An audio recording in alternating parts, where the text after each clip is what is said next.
Hey guys, so I want to share with you something that I came across doing some research the other day. Now, this will serve as an incredible example of a business that's outside the box in a way and not extremely revolutionary or anything, but this is just a very passionate audience that they're targeting, and they've been able to make this a huge success, even though to some this is quite simple. So the business I'm talking about is called Celestron. Now, this is a Shopify store that sells telescopes, but not just telescopes, basically all sorts of scopes. I'm not sure about you, but this is a particular niche that I never thought about. I mean, I never thought to actually start a business in a niche like this, mainly because I'm not an astronomer, even though this is a niche that I'm very passionate about myself. So it's kind of interesting. A lot of times we get told to not follow our passions when it comes to creating a business, but it seems that really any passion that you could have, there's a business that you could create out of it. So that's just something interesting that I've come to realize. And I've also realized that if you do have a passion for your business or whatever it is that you're building, or the category or problem that you're solving with your business, chances are you're going to be able to beat the competition because you understand your target demographic and your customer avatar, because it's you. You are the customer avatar. And when you are the customer, then you know the things that are going to make you happy. So you can actually create that in a business. So anyways, as you see, some things that we can break down right off the bat that I think will be really, really helpful is their website. So I mean, obviously their website is extremely clean and simple. It's not super fancy, and you may be surprised to know, but this actually is probably one of the most ideal website setups out there, because think about it. You got really, really clean navigation. Google loves that. You have very simple menus that, just show you exactly where you need to go. Categories. Funny enough, they even have educational tools for their customers. So they've built tools for astronomers and for birders, so people that use these things to watch birds. Pretty cool, right? That's a category of people I would have never thought about either. That's why I love doing these kinds of videos. I always just get so many ideas that I've never thought about.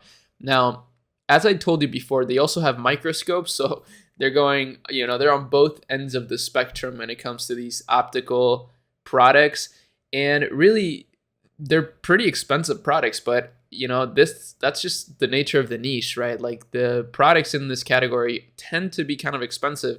So what that tells me as well is that the target demographic tends to have a bit of money. So that's another thing that you could consider when it comes to actually starting your business is, will my target demographic be able to afford my products, right? That's actually something that would be interesting to consider. So the descriptions are what you would imagine something like this to be, which again just goes to show that every store is a little different. I still think it could be probably condensed and made a bit better, but they have everything you need to know. They even have videos showing you some more stuff about the product, some FAQs. That's actually really great. This is a pretty ideal landing page, to be honest with you. And just to show you how much the store is killing it, the store is generating about 500,000 monthly visitors. And again, their average order value is probably, in the multiple hundreds of dollars. And what's really interesting as well is that this actually is estimated to be at 24 million a year. So that should tell you a little bit about the revenue to visitors ratio, which I talk about in some of my videos. It's usually higher than you think. Usually the traffic is actually a lot less than the revenue in terms of the actual number. Like 1-to-1 is the average, but a lot of times when stores have a really high average order value, it's like 3-to-1. So like $3 per one visitor. A lot of people don't really know that. So it's something to consider. But if we take a look at some of their traffic, we see that it's actually from all over the world, which is super interesting. So it's not just the US, even though the majority is the US, 53%. A lot of the rest of the world is also interested in these products. And in the last few months, look at the categories that are trending, or at least the locations. India is up 23%.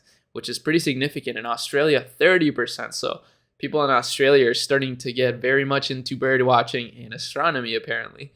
Now, let me show you, most of it is search traffic and it's organic. So that's why I mentioned right at the beginning about the navigation, because these are things that people are not thinking about. But SEO can help your business tremendously, especially if you're going to be focusing on your business for at least a year, right?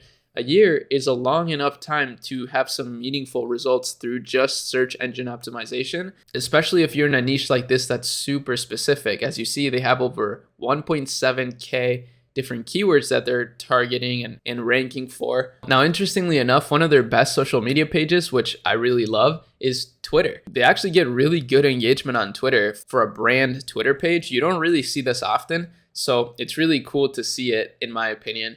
And it makes sense because think about it, a lot of scientists actually do engage a lot in Twitter. So if you have a science-based brand or related brand, Twitter could be a great place to actually harbor a community. And then YouTube as well. So this is actually probably, if I was to consult with these people or help them out in some way, this is what I would tell them to do. I would tell them to start doing way more short form content, especially on YouTube, right? Like I think on TikTok, maybe it wouldn't be as effective, even though I still would do TikTok, obviously, because you might as well use the same pieces of content. But on YouTube, there are a lot of people that would love a product like this and would love to see some short form content. You know, for example, some birds, right? Like very up close and personal to some birds or some stars. That would be so cool. And then you could use that as ads for Meta. So obviously, this is a lot of search traffic, which is great. I mean, that's amazing, right? If you don't have to run ads, but they are running paid ads. They are putting meaningful budget. I mean, 3% could be a significant amount of monthly budget for a brand like this that's at this level. So I would definitely suggest to allocate some of that into Facebook if you have the right content. So the first step would be to actually make that content first.